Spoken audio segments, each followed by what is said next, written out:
Welcome to Streams of Income, hosted by best-selling author and entrepreneur Dr. David Powers, where we discuss streams of income, passive income, residual income, and even why there are dinosaurs and zombies in this intro. Fasten your seatbelts and get ready to dive in.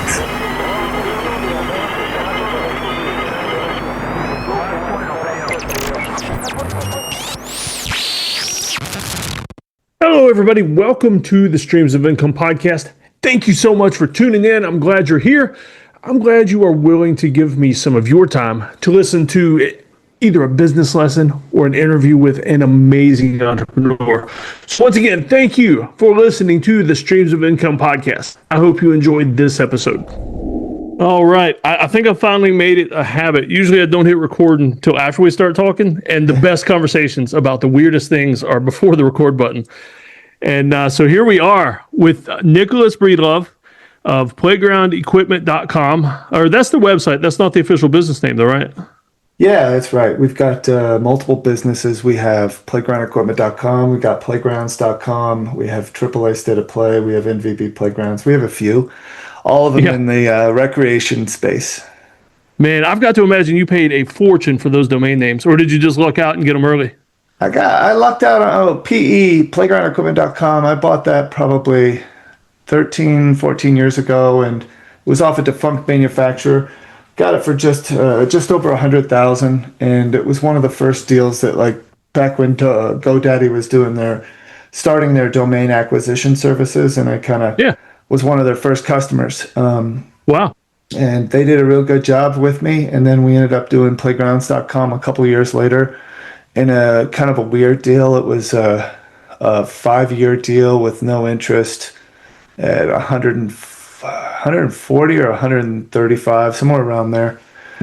So, I mean, relatively pricey, but not that bad, to be honest. Playground.com, the non-plural version, sold for several million, I believe, last year because it was an AI purchase. Oh, that's right. Just endless money there. That's crazy. So, I mean, as far as streams of income goes, domain name sale and resale is still a viable thing. It's just harder to get a good one.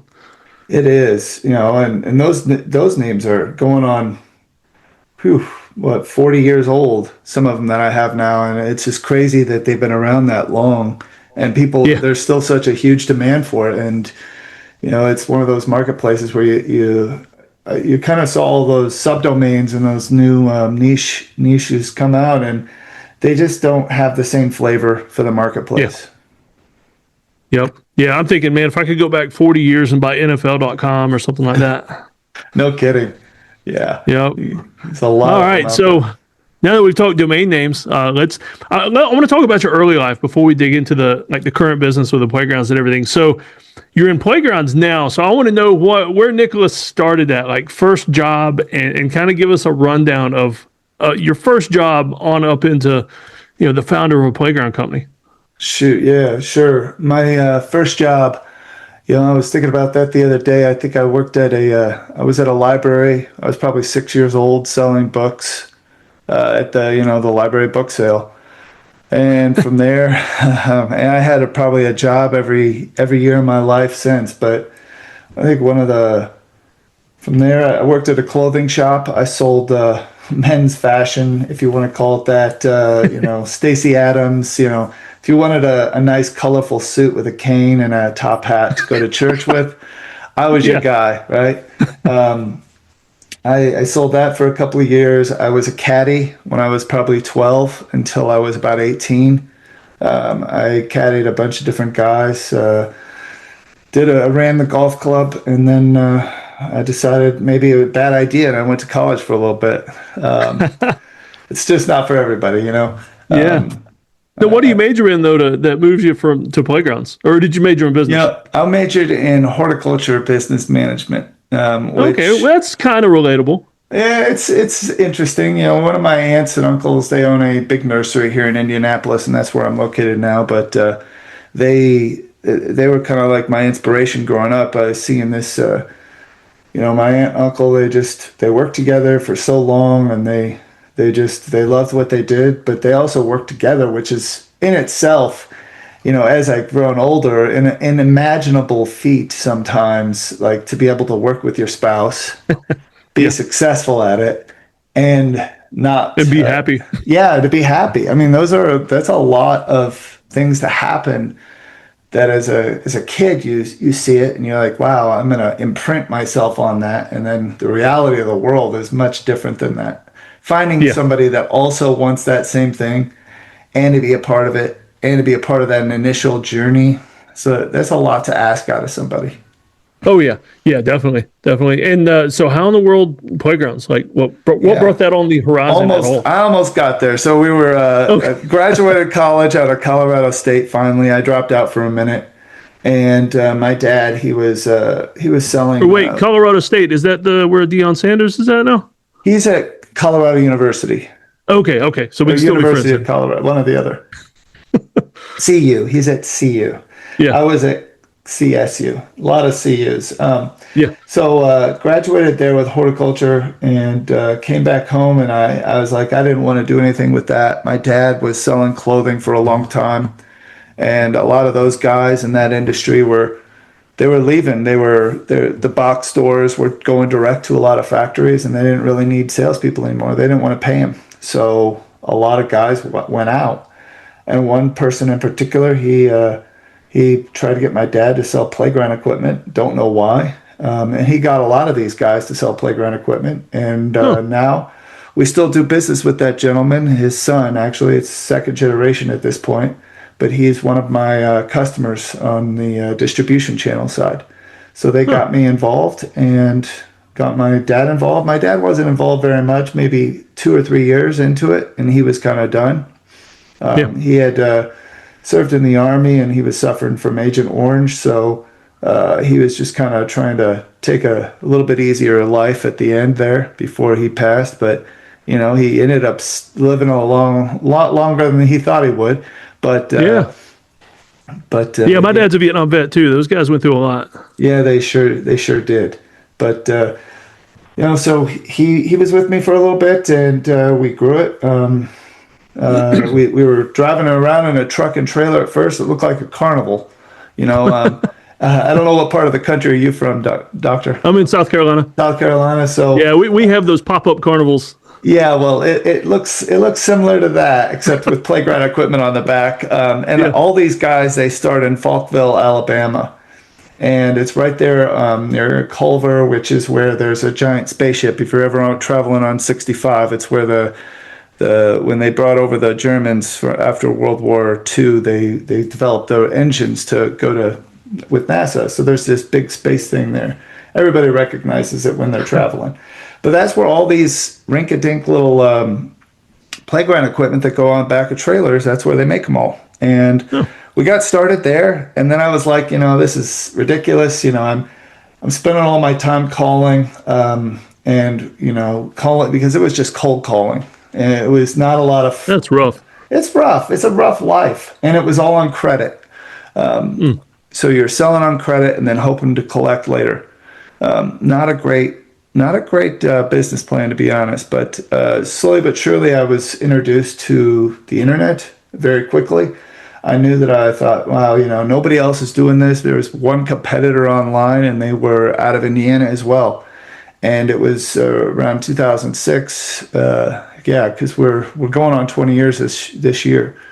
And within that first year of doing business, I started a website, and the other guys went out of business about a year later, and I became the only person online selling. And it just gave me a huge competitive advantage for a long time. Yeah. And it allowed me entry into the marketplace. We were able to buy playgroundequipment.com. I knew that I wanted to start other brands.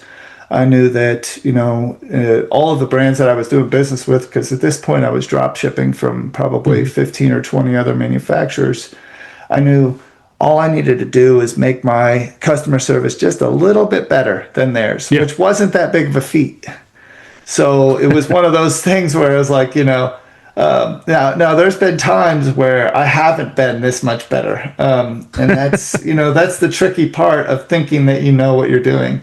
But, we became a manufacturer essentially. So we were importing from all over the world. We have warehouses in Savannah, Houston, Indianapolis. We've got about 160 employees, and keep growing. It's been a lot of changes over the years. I will say, probably for the first 8 years, we were cooking lunch for every employee. Yeah. We would cook lunch until I think we were about 60 people. We were cooking a lunch every day. Yeah.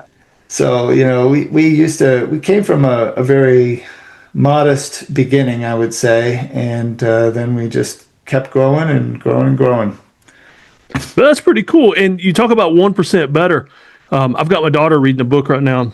I'm trying to put my phone on vibrate because I always forget that. But I got my daughter reading a book right now by Jeff Olson, and the whole premise of the thing is just 1% better at every day or just at what you do, and you'll be so much better than the majority of people. I mean, it doesn't take a 10x leap to be better. It does not take 10x. It just takes a little piece. Yeah. And that's, if you keep asking yourself, what is one thing I can do better than my competitor tomorrow? You don't have to be better at all of it. Just a few pieces here and there, and all of a sudden you're really good at a lot of things. Yeah. I love the aspect of the family business, though. Even businesses that became much bigger, like yours is now. I love that aspect of, working with your dad for a while and then continuing that. That's pretty cool. Yeah, it's been fun. We've had I will say the only family members that I've enjoyed working with. One uncle, he stuck around for 19 years. He retired last year. He did really well. And then my parents, and then my wife now, she's working with me. But I've had probably 30 or 40 cousins and uncles and aunts that have worked for me, and they've not done too well. I think my expectations and theirs are a little differing at times. Yeah, and they're family too, so they're harder to fire sometimes too. I don't find that. I usually just push it off on my now wife. She's fired at least 3 of my cousins in the last couple of years. Yeah, they unfortunately, like the work ethic and stuff like that. I find it difficult that they think they don't have to hold themselves quite as accountable as maybe they need to. Yeah. No, I do get it, because as much as I like family business, I grew up working at my dad's construction business, and when I started managing it for him, I finally just told my dad at some point, don't hire any more family and quit hiring people from church, because it's usually just people that are looking for a job, not looking to be a part of an occupation. They're just looking to make money for a little bit until something better came along. Yeah. Yeah. All right. So all right, so I want to talk playgrounds, because I've got 5 kids, and I'm sure we've played on a bunch of yours. And because anytime we travel, it's like, what are we going to do to kill some time? Oh, there's a playground. And so we'll play for hours and try our best to not break it while we're there. And so how many of these playgrounds, I'm assuming most of them are institutional, like churches, schools, parks, or do you have private folks building these dream house playgrounds? Because that's what I want to do someday. Yeah, all of the above, really. I'd say the private dream house stuff it's there. We've done founders of billion-dollar brands and, celebrities and all sorts of different things. We used to do a lot of TV when TV was a lot bigger than it was. We would do Law and Order. We would do One Tree Hill. I think it was the final season. There was a merry-go-round, and Chad Michael Murray's on it, right? Well, we had to drive that's pretty cool. We had to drive that down to the set there in Wilmington or wherever it was. And, we've got a million of those little stories where we've helped somebody get their whatever for, 30 Rock or variety of that kind of stuff. But when it comes to institutional, I'd say 99%, if more is institutional. We probably do literally a handful a year that are not the backyard. Not a lot of people really want to spend, 30 to 80,000, but when they do, they end up spending a lot more than that, right? Yeah. And I do remember a job maybe last year, the year before last, and a guy put one in, and it was as big as his house, and after it was finished, he asked them to clean it every month. And you're Wow. talking like cranes and, Yeah. that's a lot of work to Yeah. come out there to, just be able to window wash a playground. It sounds a little bit insane, to be honest. But yeah, I Yeah. mean, one of our, although we do sell playgrounds, one of our biggest growing pieces of our business is right now it's software. We do a lot of we do monitoring, so we do more of a lot of our competitors know us as playgroundequipment.com, and Hmm. we import a lot of different products and we resell them, and we have around 200 distributors in the US that sell that brand.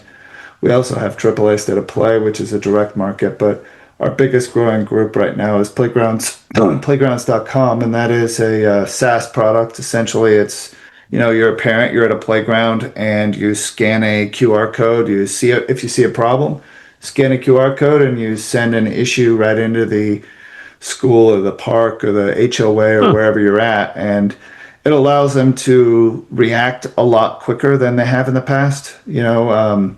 So I think that it's one of the things that I'm passionate about is the amount of injuries there are, and the way the system's built. Like, people spend inordinate amount of money on these playgrounds, but they don't remember that there's a year two, and a year three, and a year Yeah. four. It's like it would be the comparison would be buying a car and forgetting that you had to have maintenance. Hmm. And Yeah. the difference is that that you need maintenance on your car, and the average playground buyer buys one playground ever, right? They're part of a board, they're part of how many times, let's just pretend like you're on your church board or wherever your group main, your community is.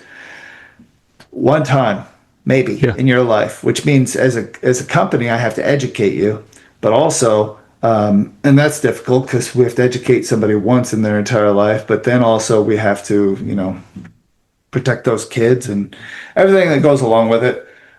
So that is what I'm passionate about right now is the playgrounds.com product. I kind of came up with the idea. I was reading that Second Mountain book. I forget the name of the author, but essentially just life's journey, where it takes you once you've eclipsed that first mountain of your life, whether it be work or otherwise, and what is it that you are also passionate about in life. And for myself, it was trying to figure out why in the heck are there so many kids supposedly that are hospitalized every year. I think it's 400,000.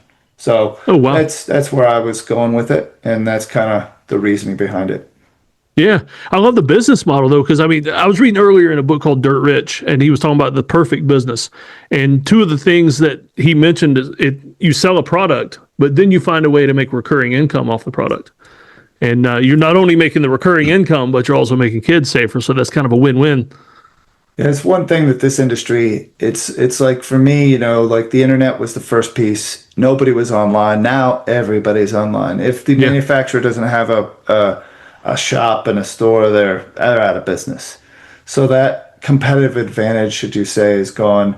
For me, it was also one of those things where what else can I build in that nobody else is doing? And that's it right there. Like, they have no care or aftermarket service to their own product. yeah. So I'd love to be a part of that for and it no, it doesn't matter if it's my brand or anybody else's brand.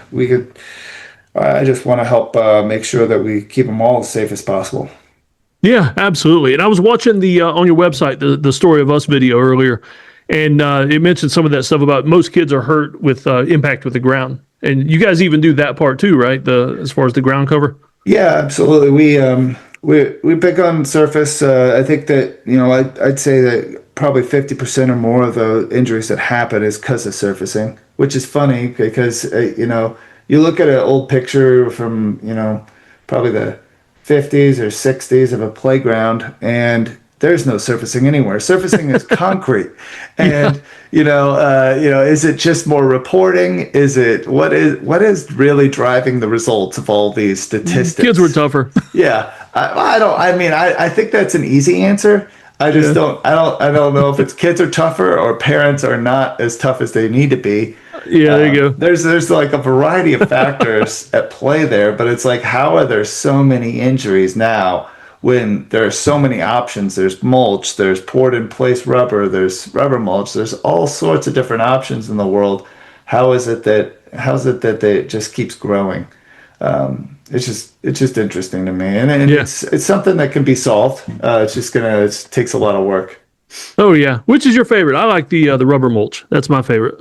Yeah, rubber mulch is a really cool product. I've been able to see it manufactured a lot. When I first started, I'd say probably 5 or 6 years in, there was a company out of Mississippi we were going to purchase into, and they were making it out of inner tubes. So it was a inner tube tire, which is a different type of tire, or it's a different type of piece of the tire. So when they recycle those tires, they use every little piece of that product goes back out in the world, whether it's the metal, the bearing, all of it, right? Yeah. And it's really interesting to see them break those tires down into literally dust. Yeah. Yeah, it's pretty neat. And I love the idea of just reusing it constantly instead of, I mean, around here, I live in a rural area, and you drive by places and you'll see stacks and stacks of tires where people just throw them out in the woods. I mean, I've found quite a few in the woods where I bought this little farm. The guy had a tractor trailer shop, and I used some of them for exercise, and then I've just got piles of them sitting here.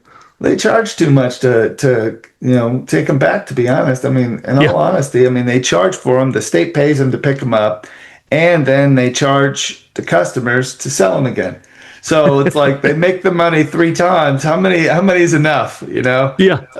No offense to like the guys that I'm also doing business with, but like, how many times is it enough to make money on that one tire? Yeah. Yep. All right. So big question here. What's the your favorite playground you've ever built? Like the biggest or the best, or just your favorite? I think my favorites are the ones with stories, like when I think of my favorite as a kid, I go back to where I went to grade school. I went to grade school up in the border of Wisconsin and Illinois, and I was at Prairie Hill, and I remember that playground. It was a dirty old rusty playground, and I remember one of my buddies, his Brock, he fell out of a geodome climber and bit a piece of his tongue off, right? Oh. And I remember the rocks and the blood, and I remember all that, and it forever imprinted in my head, that moment in time. And I remember afterwards, me and Brock would go by in the summertime, and we would paint with that like gooey red paint, and we would paint a bunch of rocks just to keep the story going that his blood rocks were still there, right?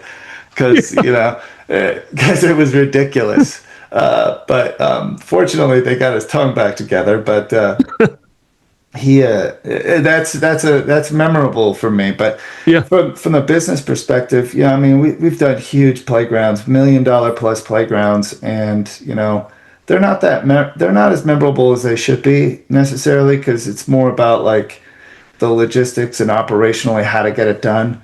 And there's a lot of challenges within each playground like that, and usually I'm not a part of it, so it's hard for me to really tell those stories. I'd say within the first 5 years of business, we did business up in way up north in Alaska at Fort Richardson Air Force Base, right? And we did 7 truckloads of equipment. And I remember the time difference was a killer, which was fun, but also trying to get equipment up there. I didn't know what an ice road was, right?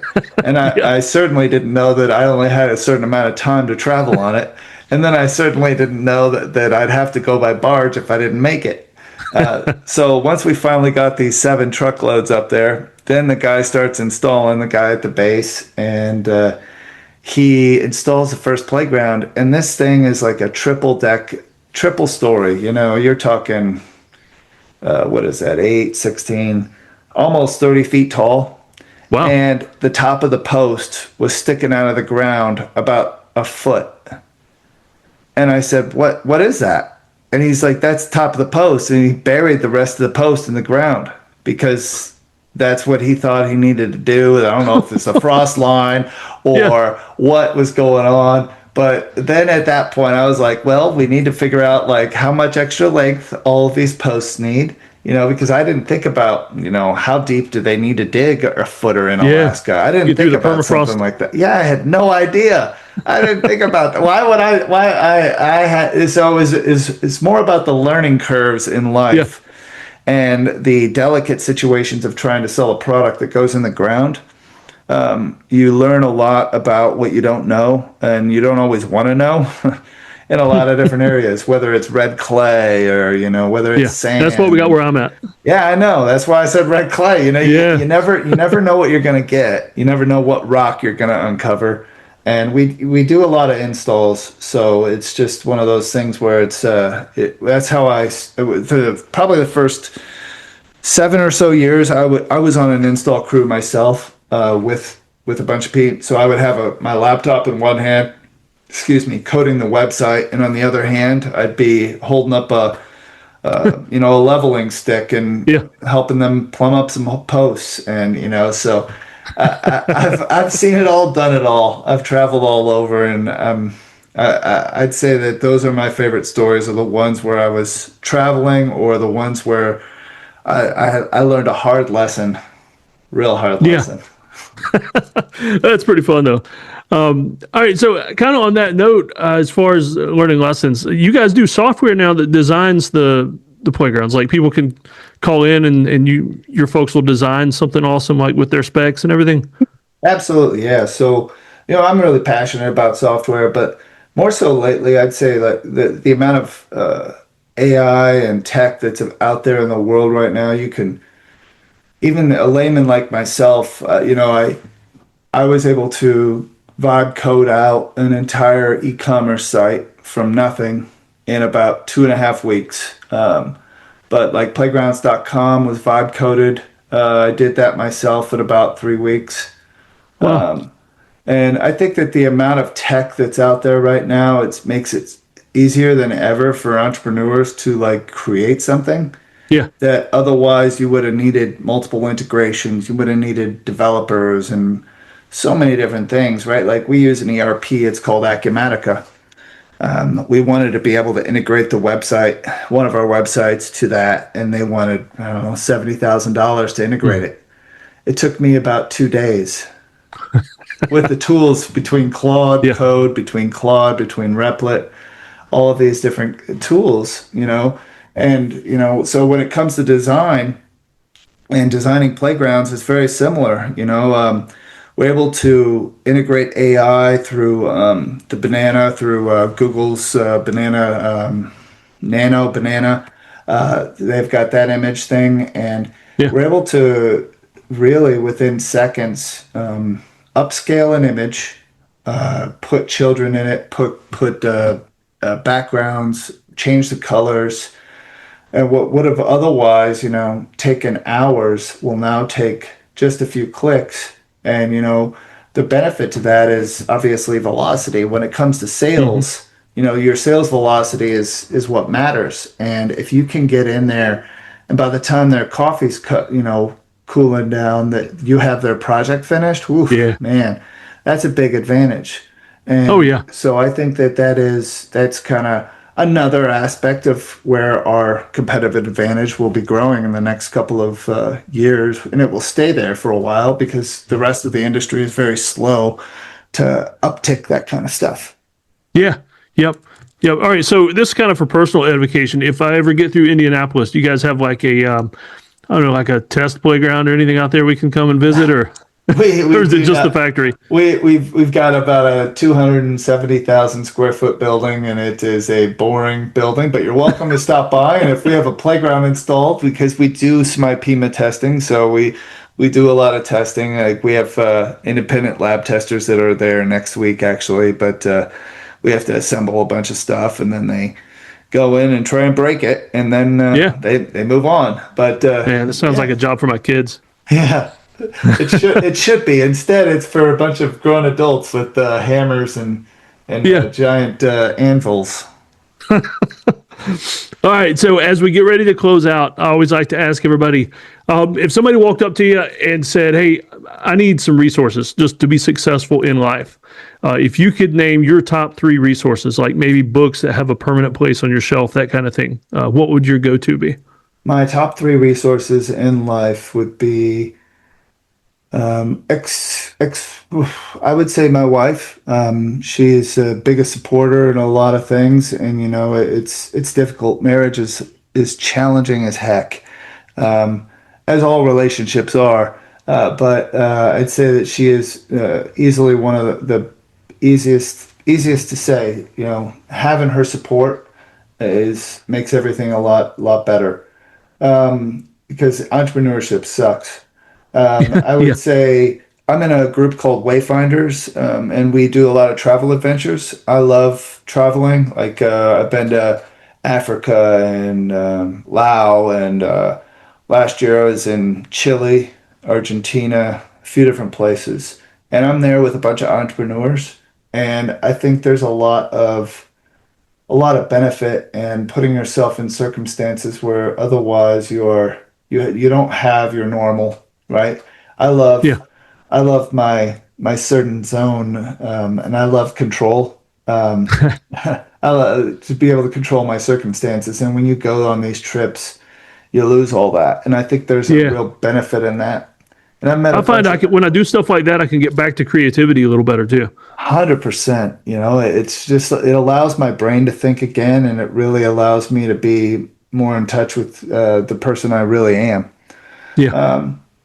And I'd say the last thing is a version of that would be surrounding yourself with as many people that entrepreneurs that are really truly better. I know I hate walking into a room and thinking that I'm even close to being this, the person everybody needs to be looking up to. Yeah. And that's how it was for me for a long time. And I think that was a net negative for me, right? Like if I had the right group, but I tried a few groups, they didn't work out. But I instead of quitting on that, I probably should have kept trying to find some more.